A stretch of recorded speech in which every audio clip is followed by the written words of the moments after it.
Skill it kill it, आपकी skill आपकी उड़ान, up your game, Ronnie Screwvala. Chapter 3।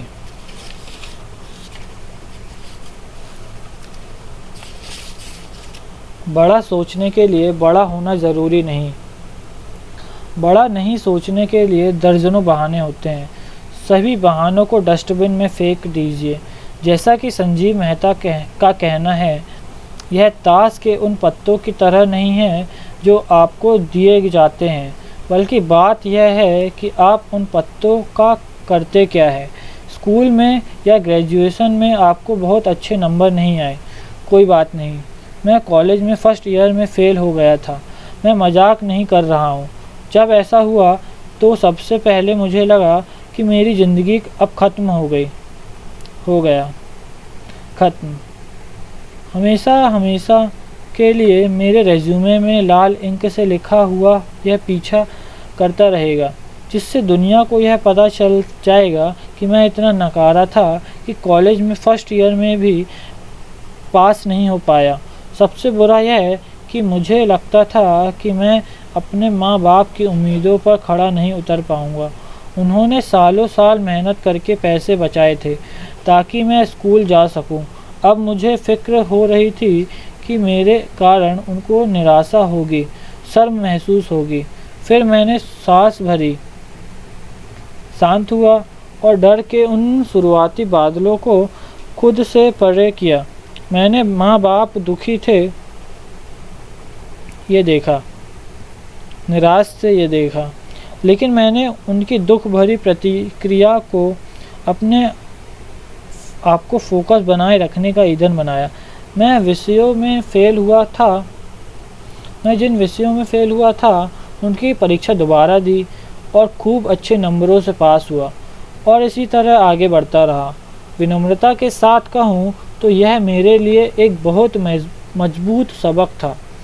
उसके बाद से मैं मेहनत से काम करने लगा और मैंने किसी भी चीज़ को यूं ही नहीं लिया। अपने सपनों को पूरा करने के लिए आपके पास पैसे नहीं हैं, इस बात को मैं समझ सकता हूँ। जब मैं 18 साल का था तो मैं ठन गोपाल था।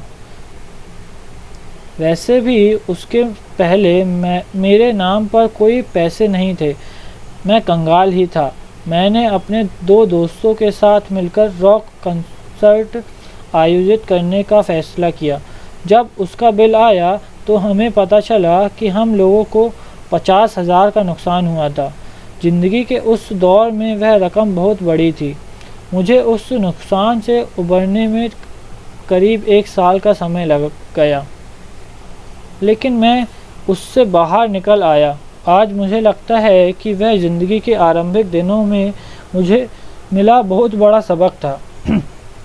क्या आप किसी छोटे शहर से ताल्लुक़ रखते हैं तो क्या हो गया? कौन इसकी परवाह करता है? शायद आप परवाह करते हो, लेकिन ज़रा सोचिए कौन नहीं करता है। मैं और बहुत से CEO, लीडर, संस्थापक और कॉरपोरेट में काम करने वाले लोग, मुझे कैसा पता? क्योंकि आप लोगों के लिए मैंने उन लोगों से पूछा था। असल में कई लोगों ने मुझे यह बताया कि छोटे शहर से आना असल में एक तरह से फ़ायदा था। यह कोई नकारात्मक बात नहीं थी। इस बात को विजय शेखर शर्मा ने कुछ इस तरह से बताया, छोटे शहर से आना एक तरह से फ़ायदेमंद होता है। यह आपको कुछ अधिक अस्त्र शस्त्र दे सकता है और आप कुछ भी नया करने में शर्मिंदा महसूस नहीं करते। अगर कुछ सफलता नहीं भी मिलती है तो आप शर्मिंदा महसूस नहीं करते। आप सभी तरह की संभावनाओं को लेकर बहुत खुले हुए होते हैं। छोटे शहर से आने के कारण सफलता का आपका पैमाना छोटा होता है, जिसका मतलब यह हुआ कि आपकी ज़िंदगी में अधिक सफलता मिल सकती है। ऐसा सोचने वाले विजय अकेले नहीं हैं। हर्ष गोयनका का भी यही मानना है। जब मैं किसी आदमी का इंटरव्यू करता हूँ और जब मैं यह पाता हूँ एक आदमी जो महानगर का रहने वाला है और दूसरा किसी छोटे गांव का है, लेकिन दोनों के CV एक जैसे हैं, तो मैं हमेशा उसको चुनता हूँ जो छोटी जगह का बासिंदा होता है। क्योंकि वह बहुत मेहनती होता है और उसके अंदर वह ज़रूरी भूख होती है। और अगर आपको इस बात पर भरोसा नहीं हो रहा तो ओयो के रितेश अग्रवाल तत्काल आपका ध्यान इस बात की तरफ दिलाते हैं कि भारत में हमारे प्रधानमंत्री मोदी जैसी बहुत सी कहानियां हैं जिन्होंने छोटे से शुरुआत की। विजय, हर्ष, रितेश 100% सही बात कर रहे हैं। इसके अलावा अगर आप जनसंख्या के आधार पर ना देखें तो छोटा शहर जैसा कुछ नहीं होता, क्योंकि छोटे के अपने बड़े फ़ायदे हो सकते हैं। इसलिए किसी को अपने आप को यह एहसास करवाने का मौका ना दे कि आप किसी भी कारण से कमतर है, कभी नहीं।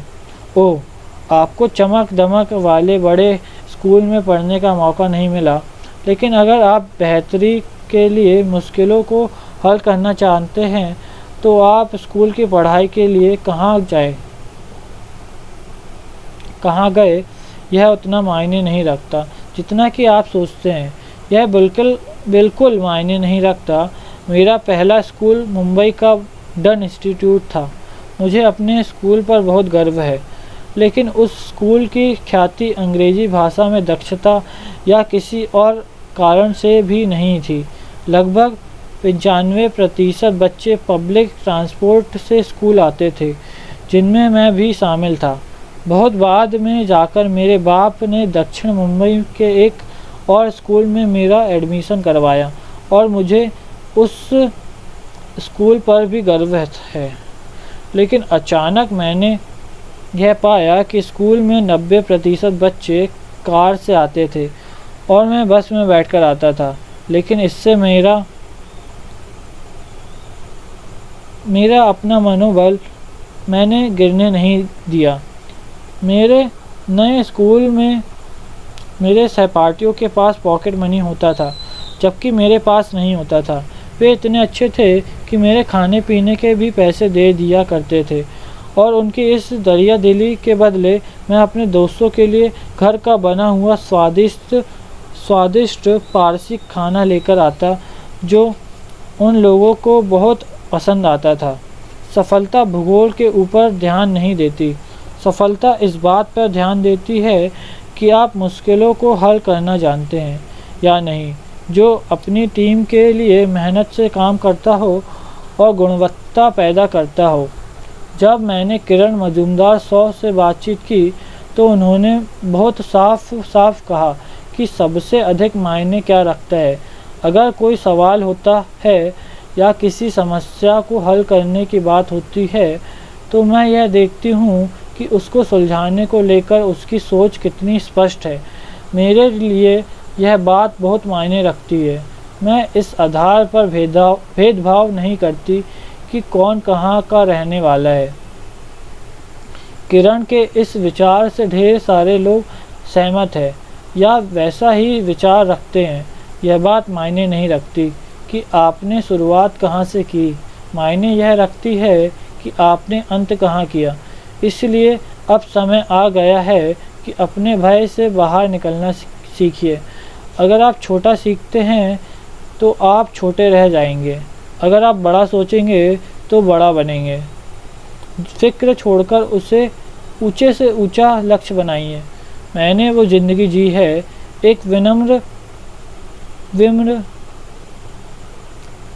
निम्न मध्य वर्ग परिवार की पृष्ठभूमि से आकर भारत की व्यापारिक राजधानी मुंबई में रहना बहुत चुनौतीपूर्ण है और यह आप पर ढेर सारे दबाव डाल सकता है।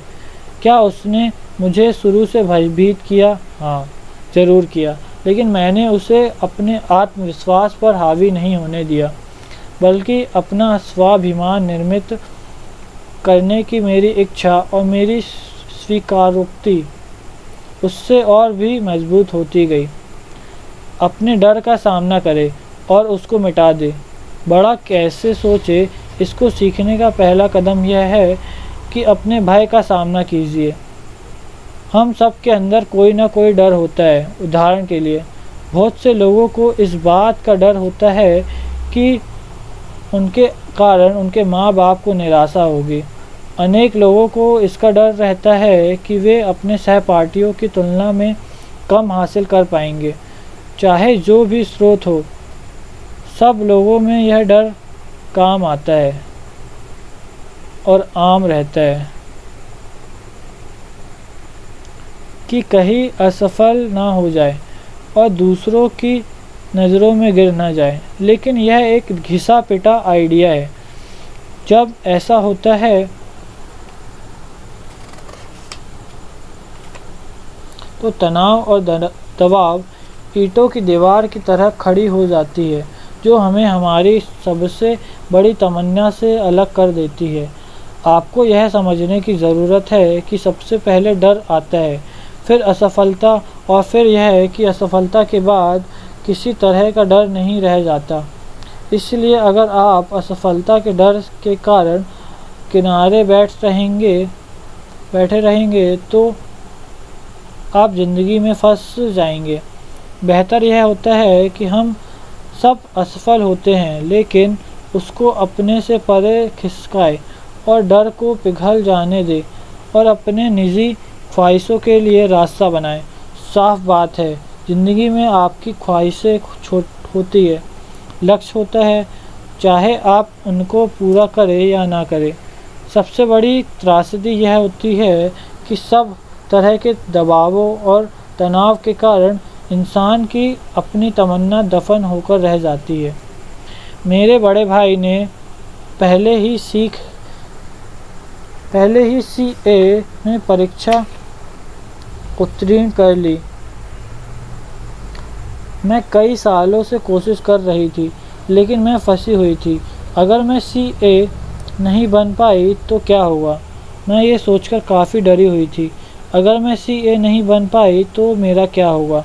निकिता, 29 वर्ष, CA उम्मीदवार, भोपाल। निकिता की दुविधा केवल उसी की नहीं है।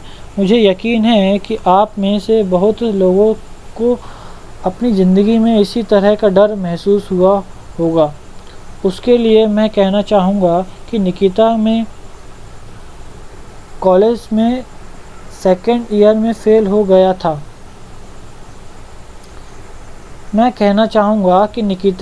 मैं स्कूल में सेकेंड ईयर में फ़ेल हो गया था। उस पर मेरा पहला रिएक्शन था, हो सकता है कि मैं एकेडमी जगत के लिए नहीं बना हूँ, और मैं सही था। लेकिन उसी क्षण मुझे अपने आप से साबित करना था कि मैं इसका हल निकाल सकता हूँ और आगे बढ़ सकता हूँ। आपकी परीक्षा एक कठिन परीक्षा है। आपको यह देखना होगा कि आपके लिए अभी क्या महत्वपूर्ण है और फिर आपको उस पर काम करना होगा। तो ऐसे में आप अपने डर की दीवार को तोड़ने और बड़ा सोचने के लिए करेंगी। जवाब: नाकामयाबी को लेकर एक नया नज़रिया विकसित कीजिए। एक मशहूर कहावत है, डर के लिए अंग्रेजी शब्द फियर के 4 शब्द F false, E evidence, A appearance, R real का मतलब हिंदी में होता है, जिन चीज़ों से हम डरते हैं अक्सर उनकी जड़ें वास्तविकता में नहीं होती। कहने का मतलब यह है कि जिन चीज़ों का हमें डर होता है वे असल में होती ही नहीं है। शुरुआत करने के लिए यह अच्छा बिंदु है, लेकिन यह बात बहुत दूर तक साथ नहीं देती। असल बात यह है कि असफलता को स्वाभाविक, सामान्य और लाभदायक काम के रूप में अपनाया जाना चाहिए। जिंदगी में सभी लोग कभी ना कभी असफल होते हैं। मैंने जो भी काम किए हैं उनमें मैं जितना सफल नहीं हो पाया उससे कहीं अधिक असफल रहा। यानी सभी को असफलता का अनुभव होता है। यह हमें ज़मीन पर बनाए रखता है और यह सिखाता है कि हम उसी पर बरकरार रहें और आगे बढ़ें। इस जहरीले सवाल को अपने दिमाग से निकाल दे, अगर मैं असफल हो गया तो क्या होगा? जिस पल आप दिमाग को इस सड़क पर दौड़ाएंगे, उसी पल दबाव और तनाव आपके दिमाग में आकर शोर मचाने लगेगा।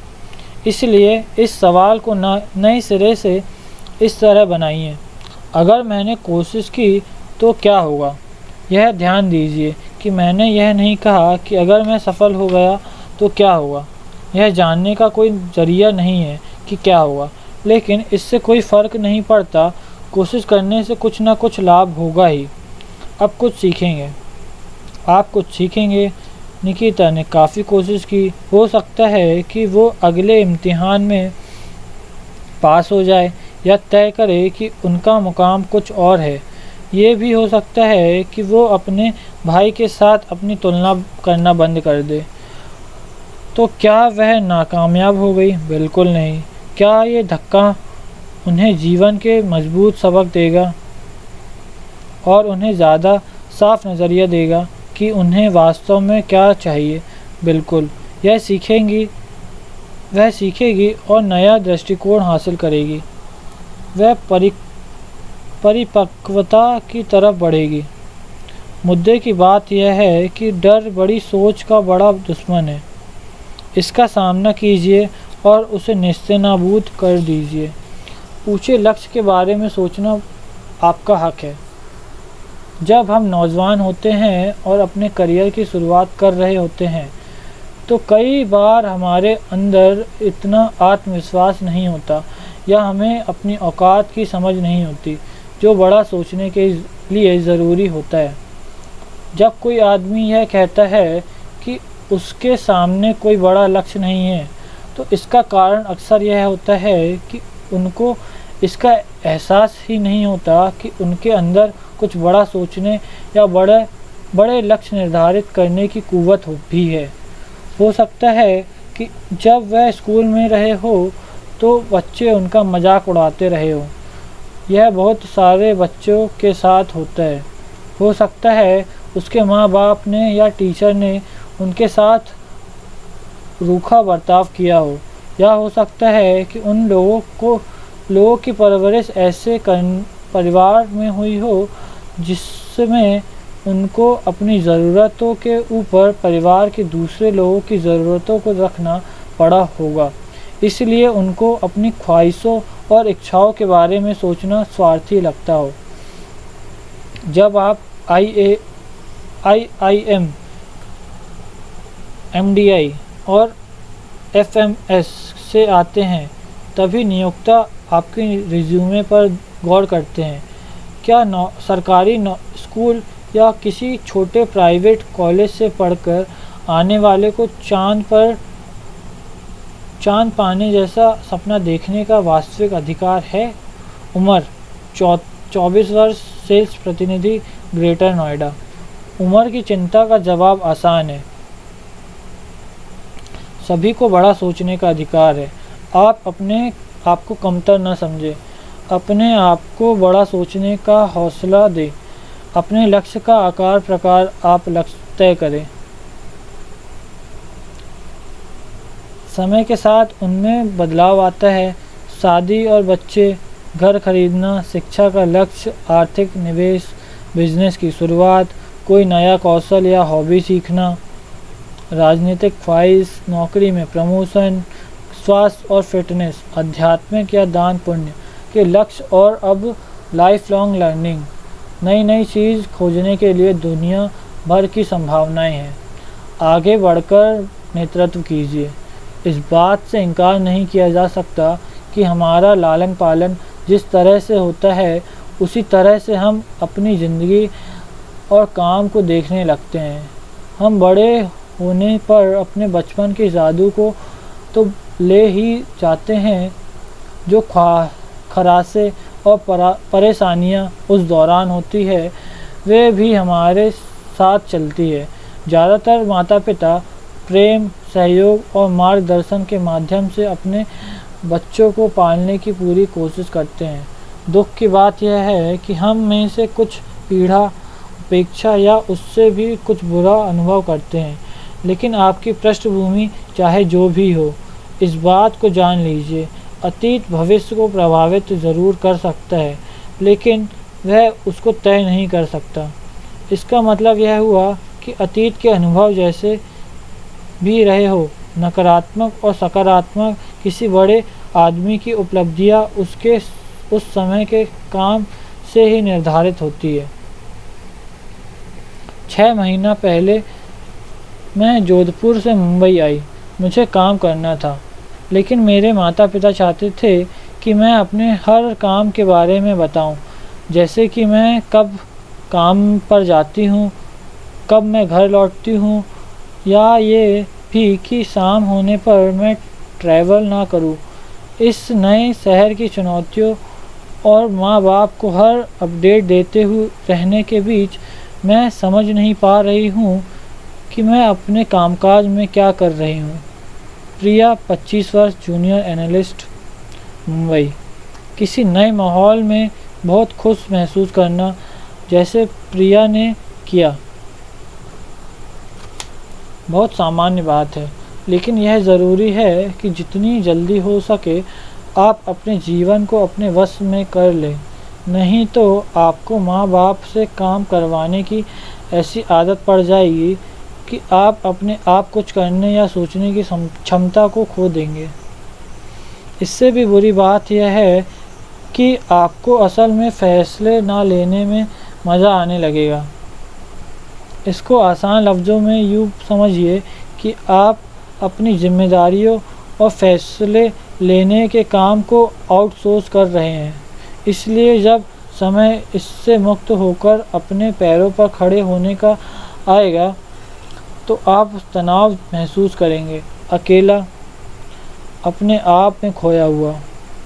बड़ा सोचने का एक और महत्वपूर्ण पहलू यह है कि अपनी महत्वाकांक्षा को इस आधार पर ना तय करें कि इससे दूसरे लोग प्रभावित होंगे, बल्कि अपनी काम और अपनी ऊर्जा को उसमें लगाएं जो करना आपको पसंद है। मैं एक आदमी के करियर के आरंभिक दिनों में इसको पहचान लेता हूँ। पहले 5 से 10 साल के बीच इस बात को समझ पाने में कुछ समय लगता है कि किस व्यवस्था है कि किस काम में किसी को बहुत आनंद आता है। यह बात भी सही है कि हमारी जो शिक्षा व्यवस्था है वह अलग अलग तरह के कोर्स करने की अनुमति नहीं देती है, जिससे कि यह पता चल सके कि हमारी सबसे अधिक दिलचस्पी किस में है। लेकिन जब तक यह सब ठीक नहीं होता तब तक हमें यह सब अपने आप ही करना है। यह ज़िंदगी हमारी है, इसलिए इसको भरपूर जी लीजिए। ड्राइवर की सीट पर बैठ जाएं और स्टीयरिंग को पूरी तरह काबू में रखें और जीवन को खुद से चलाना सीख लीजिए।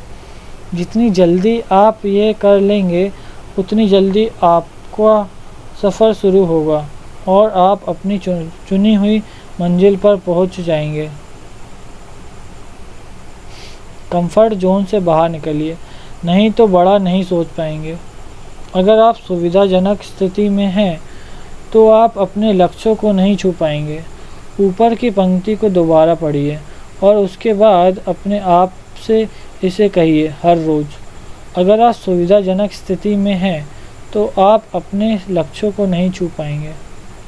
सुविधाजनक स्थिति में रहने से बड़ी सोच नहीं हो पाती। बड़े आइडिया हमें मजबूर करते हैं कि हम वर्तमान क्षमताओं से बाहर निकल जाएं। इसी वजह से सुविधाजनक स्थिति में जाना या रहना खतरनाक होता है। अगर आप ऐसी स्थिति में जाते हैं तो आप अपने आप से इस तरह की बातें कहना शुरू कर देंगे कि मुझे मेरी डिग्री मिल गई, मेरा सीखना हो गया, मेरे पास एक नौकरी है और मुझे वही करना है। कुछ बहुत अलग करने की ज़रूरत नहीं होती। अपना काम कीजिए, चुपचाप रहिए, किसी की नज़र में ना आइए और वेतन ले लीजिए। हो सकता है कि आपके माता पिता नौकरी में रहे हो, सरकारी या कोई और नौकरी, जिसमें नौकरी की सुरक्षा और स्थिरता का भाव रहा हो, लेकिन वे दिन अब अतीत की बातें हैं। हमेशा के लिए यह देखिए कि दुनिया भर में किस तरह की उथल पुथल मची है, अनिश्चितता है और महामारी के कारण कितने लोगों को उनकी नौकरियां छोड़नी पड़ी। मैं अपने वेतन में सिर्फ इतनी बढ़ोतरी चाहता था कि मैं ठीक से जीवन यापन कर सकूं। यही मेरा सपना था। अगर मुझे 3 महीने तक वेतन नहीं मिलता तो मुझे परिवार चलाने में भी दिक्कत होने लगेगी। मैं सिर्फ इतना चाहता हूँ कि मैं नियमित रूप से वेतन और उसमें बढ़ोतरी हासिल करता रहूँ। रमित 35 वर्ष, 2 बच्चों के पिता, गुड़गांव।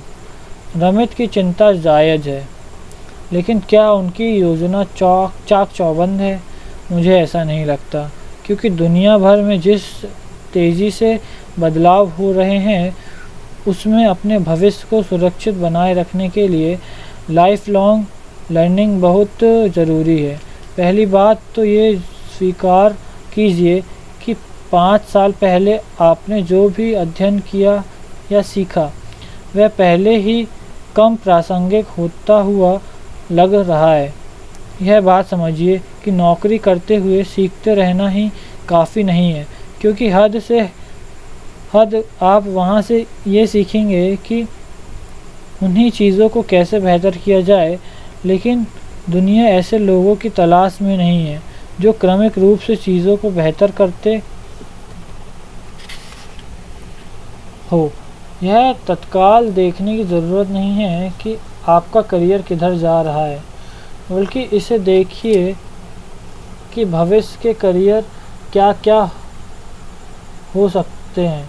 हो सकता है कि ये सही समय हो कि आप एक ट्रेन से उतर जाएं और उतनी देर तक प्लेटफॉर्म पर प्रतीक्षा करें जब तक कि लाइफ लॉन्ग लर्निंग वाली ट्रेन आ ना जाए और आप उस पर सवार ना हो जाएं।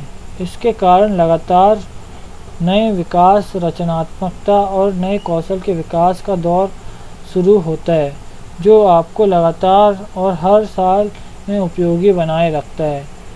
यह बड़ा सोचने का गुप्त मंत्र है।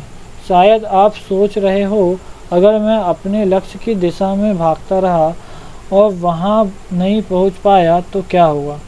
जवाब में मैं विज्ञापन जगत की प्रसिद्ध हस्ती लियो बर्नेट को उद्धृत करना चाहता हूं, जिसने कहा था, जब आप सितारों को पाने की कोशिश करते हैं तो हो सकता है कि आपको उनमें से एक भी ना मिले, लेकिन यह भी नहीं होगा कि आपकी मुट्ठी में कीचड़ आएंगे। कहने का मतलब यह है कि अच्छी चीज़ें उनके साथ घटित होती है जो हर हाल में बड़ा सोचते हैं, और चाहे अंजाम जो भी हो। अहम बातों को लिख लीजिए। बातों को लिख कर रखने की अपनी ताकत होती है। लिखने से आप अपने दिमाग के विचार को एक ऐसी चीज़ में बदल जाते हैं जिसको आप देख सकते हैं और रख भी सकते हैं। मैं 30 साल से कम आयु वर्ग की फोर्ब्स 30 की सूची में शामिल होना चाहता हूँ, लेकिन मेरा परिवार कह रहा है कि यह एक पागलपन भरा सपना है। मैं अपने जीवन में कोई अद्भुत काम नहीं कर रहा हूँ, इसलिए वहाँ मेरा पहुँचना किसी चमत्कार से कम नहीं होगा। फौजिया, 23 वर्ष, बीपीओ कर्मी, हैदराबाद। प्रिय फौजिया, आप ऐसा कीजिए, कागज़ का एक टुकड़ा ले, कागज़ के बीचों बीच एक सीधी लकीर खींचे, बाएं तरफ के हिस्से को 12 महीने का लक्ष्य लिखे और दाईं तरफ को 5 से 10 साल का लक्ष्य लिखें, और फिर हर वर्ग में अपनी महत्वाकांक्षाओं को लिख दे। झिझके नहीं, कोई और इसको नहीं देखने वाला। सब कुछ लिख डालिए। अगर आप कुछ लिखने से झिझक रहे हैं तो इसका मतलब यह है कि आपका डर आपको ऐसा करने से रोक रहा है। इसलिए डर को परे रखिए और सब लिख डालें।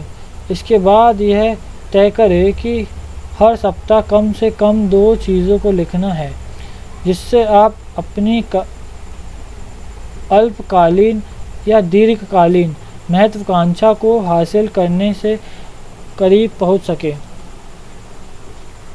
उदाहरण के लिए, अगर आपके दीर्घकालीन लक्ष्यों में से एक अपने लिए पायलट या का लाइसेंस हासिल कर प्लेन उड़ाना है, तो हवाई सेवा से जुड़े लेख पढ़ें या हर सप्ताह वैसा एक वीडियो देखें।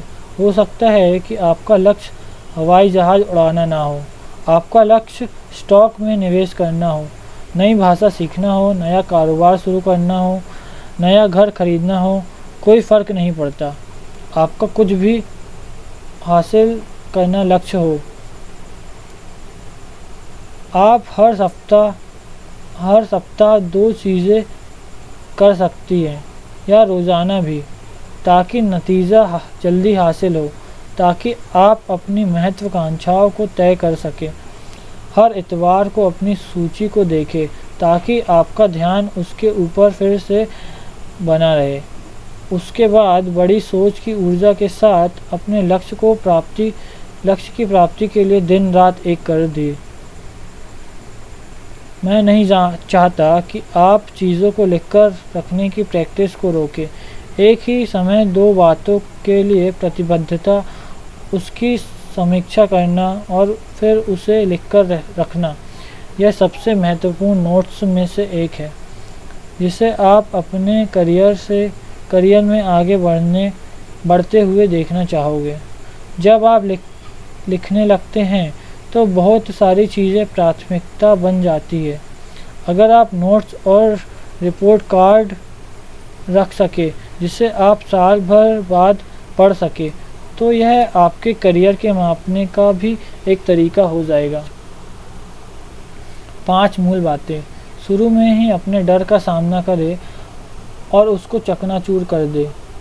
जब एक बार आप अपने डर से बाहर निकल जाएंगे तो आप अपनी छिपी हुई ख्वाहिशों को खोज पाएंगे। दूसरा, अपने आप को बड़ा सोचने के लिए तैयार करें। आपकी अपनी कुव्वत और आपका आत्मविश्वास इसके ऊपर निर्भर करता है। तीसरा, जितनी जल्दी आप अपनी ज़िंदगी की कमान थाम लेंगे और अपने लिए काम करने लगेंगे, उतना ही बेहतर है। चौथा, अगर आप सुविधा की स्थिति में गए हो तो आप तबाह हो जाएंगे। लाइफ लॉन्ग लर्निंग केवल एक मुहावरा भर नहीं है, यह नई ग्लोबल सच्चाई है। बड़ा सोचना आपको हमेशा अपने कंफर्ट जोन से बाहर निकलने में मदद करता है। 5वां, अपने लक्ष्य को सम्मान दें और उसको लिख डालें। अल्पकालीन और दीर्घकालीन लक्ष्यों को लिख डालें। यह संकल्प लें कि समय के साथ अपने लक्ष्यों को हासिल करने के लिए सप्ताह में कोई 2 काम करने ज़रूरी है।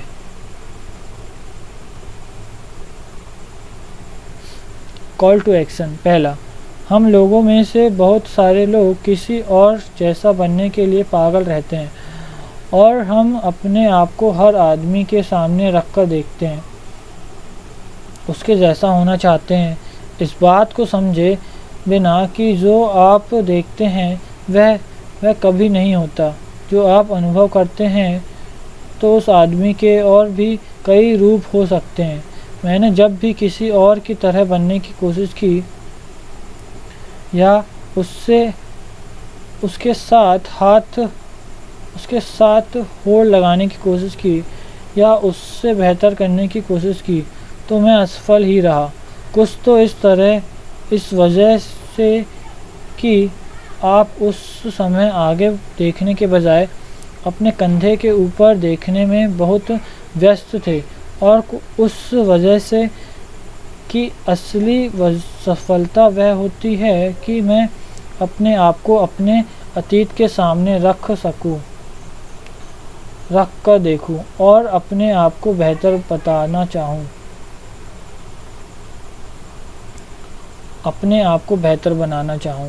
यह ट्रेडमिल की तरह है और यह ज़रूरी है कि आप अपने साथ पूरी तरह ईमानदारी बरतें।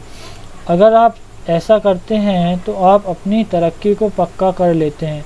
दूसरा, किस तरह कोई मैनेजर, बॉस, लीडर अपनी जीत को पक्का कर सकता है, उसके बारे में मेरा सीक्रेट यह है कि वह आपकी टीम को जिताकर ऐसा करता है। लीडर कभी भी अपने आप विजयी नहीं होते। वे इस बात को पक्का करते हैं कि उनकी टीम जीते। इसलिए यह याद रखिए कि अगली बार जब आप प्रदर्शन के लिए ज़ोर डालें या उनकी कमियों के ऊपर फोकस करें, तो आपका काम होना चाहिए कि उनको विकास करने दें और उन्हें जीत हासिल करने दें। अगर आप 10 में से 8 बार कामयाब हो जाते हैं, तो मैनेजर से CEO बनने का आपका रास्ता बहुत आसान हो जाता है।